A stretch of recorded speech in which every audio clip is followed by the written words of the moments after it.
Hey guys, just a quick note here before we get going with the episode and my interview with Luke.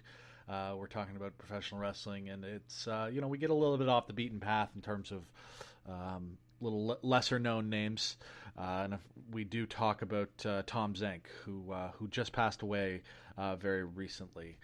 His death was announced yesterday on Sunday. Apparently, he died the weekend before that, age 59. Obviously, we have a little bit of fun with Tom Zenk in the show. We poke a little bit of fun at him. It's all done in good heart. And of course, my deepest condolences to anybody affected by this. Really a sad story where another star from the 80s in the professional wrestling world has passed away just far too young. So I just wanted to say that none of this was done in mean spirits or anything like that. Just genuine, just a little bit of light ribbing, and it's really unfortunate that the Z-Man has passed away. So here we go. Here's the rest of the show.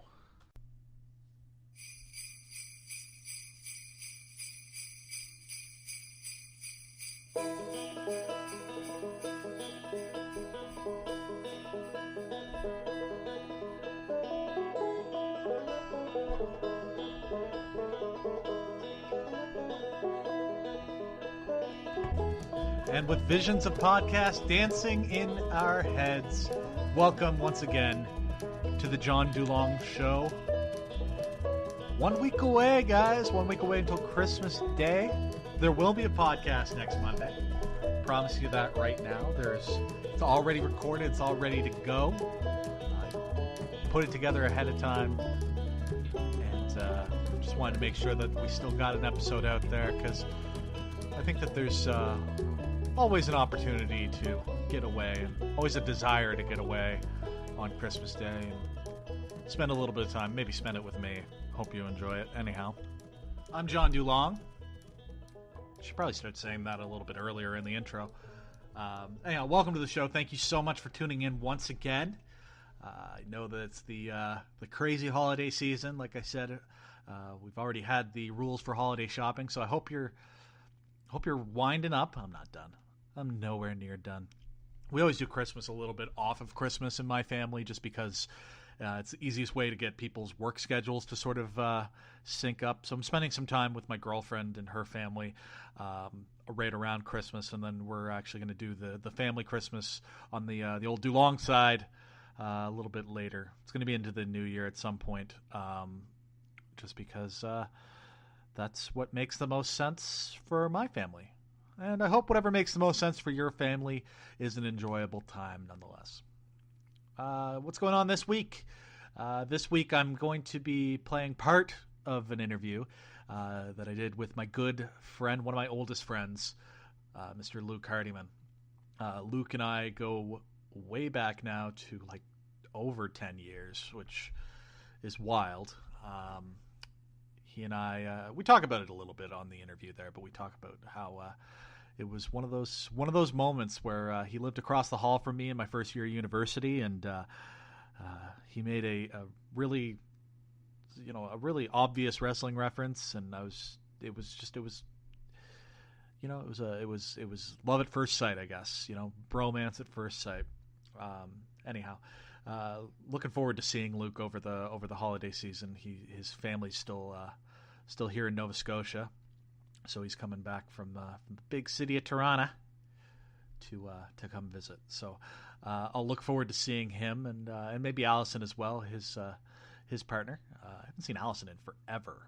Allison, if you listen to this show, I miss you. I hope you're doing well. Anyhow, Luke and I had a pretty lengthy chat about professional wrestling, about different top 5 lists, and I'm going to present part of that here today, because like the whole recording, we went like over an hour, which was not at all the plan. Like when I told him that I wanted to do something with him, he said absolutely. I said 20 minutes or whatever, and it was just like old times. It was just like when we would sit on his couch in his Almond Street apartment and sit and just chat about everything. So I'm going to split it up. The second half of it we'll play a little bit down the line when we get into our top 5 wrestlers of all time. So we're gonna just do the first little bit of what we did instead, which I think we did the top 5 tag teams, which is fun. We have a good chat about that. What else has been going on? Well, as I'm recording this, I just got back from the Halifax Seaport Market. I wish I got there more often. I pretty much have we pretty much have the routine down for the times that we do get to go. My girlfriend and I, I get myself a mocha from Stephen Reno's. A little bit of free marketing for you there, Stephen Reno's. Hope you enjoy. And then we go over. We sample the cheese. My girlfriend probably buys some cheese. Then we go over to the little gluten-free bakery that she likes. She probably buys some bread. And then we walk around, look at things we can't afford, and then we leave. And then sometimes I'll go over to Garrison if I remember to bring a growler with me. But all in all, that's usually the routine. I wish that it was more of a frequent occurrence, but I still don't have a job that permits me to be off every Saturday to go. We were talking about this actually, about how that is to me the mark of having a grown-up job, an adult job, where you have Monday to Friday and you have weekends off and stuff. I'm working towards it, but it's still a distant dream. Anyhow, like I said, the interview with Luke is a decent chunk of time, so we're just going to get right into it. Hope that you enjoy, and I'll see you on the other side of it.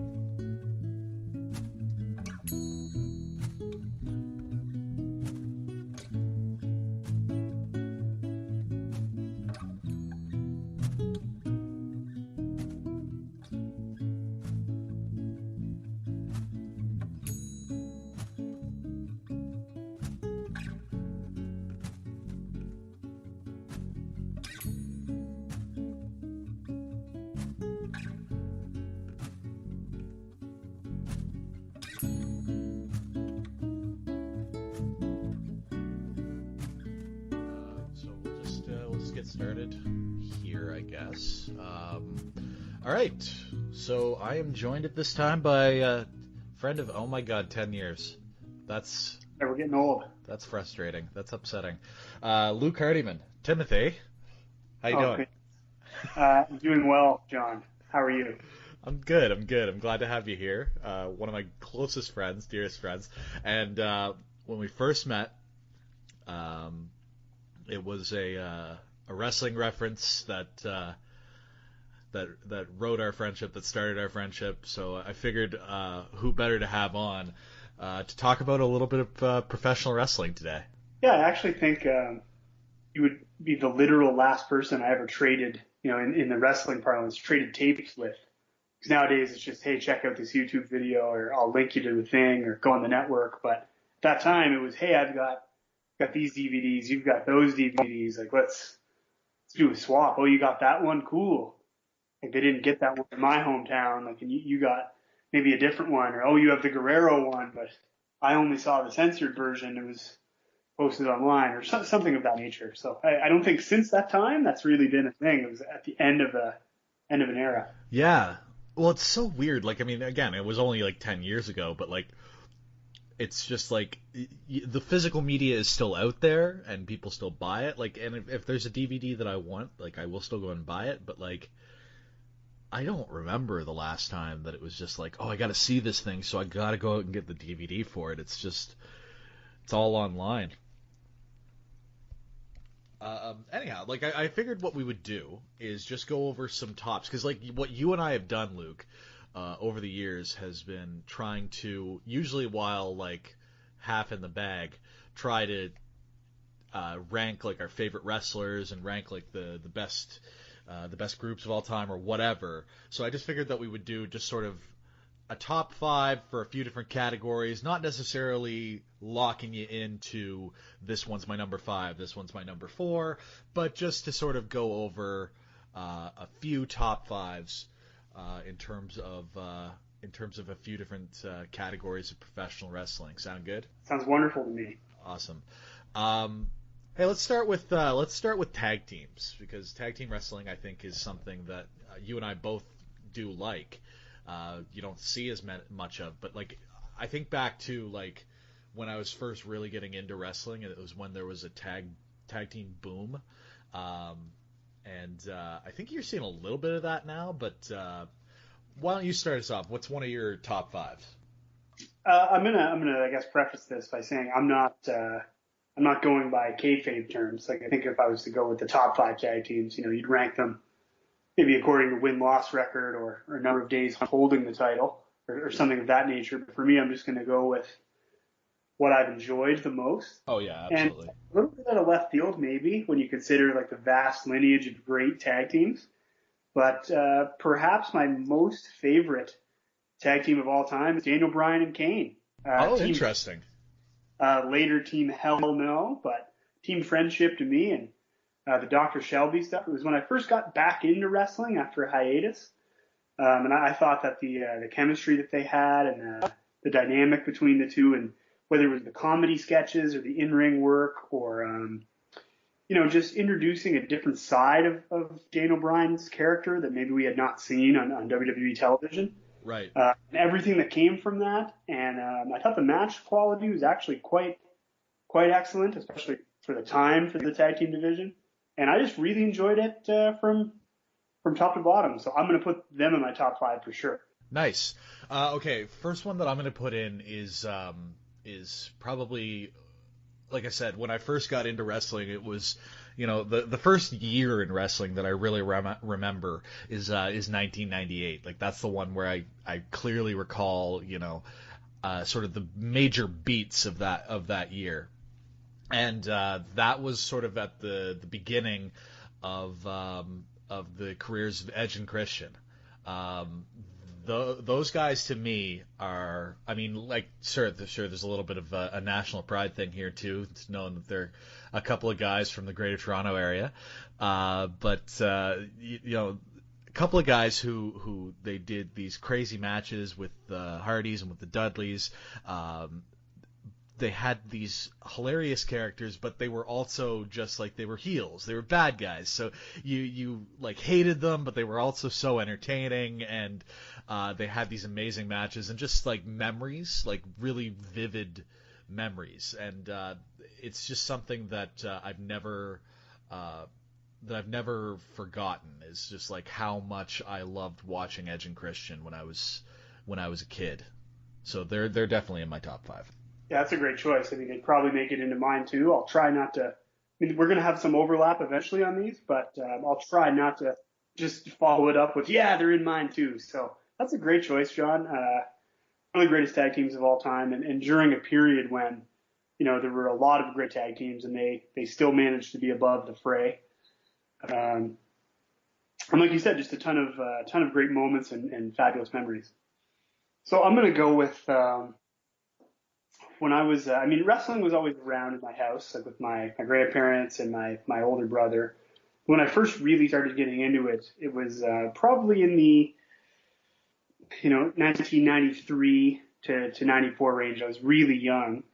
And a little bit later on, and it's still my favorite series of vignettes to this day, in WCW, so I'd watch Saturday Night and Worldwide and the other syndicated shows. They did a sketch where Lord Steven Regal was looking for a tag team partner. Right.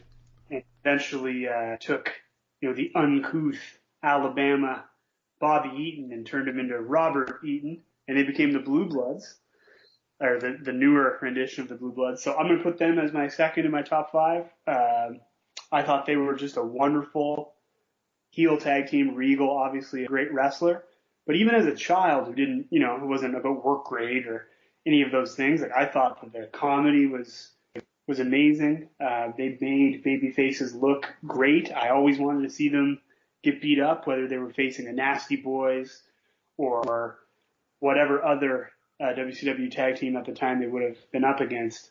And I just have a lot of fond memories of them. And they may not be in the echelon of greatest tag teams in wrestling history, but to me, the combination of the ring work that holds up to this day, and the comedy sketches are top level, and both of those guys I think are underrated wrestlers.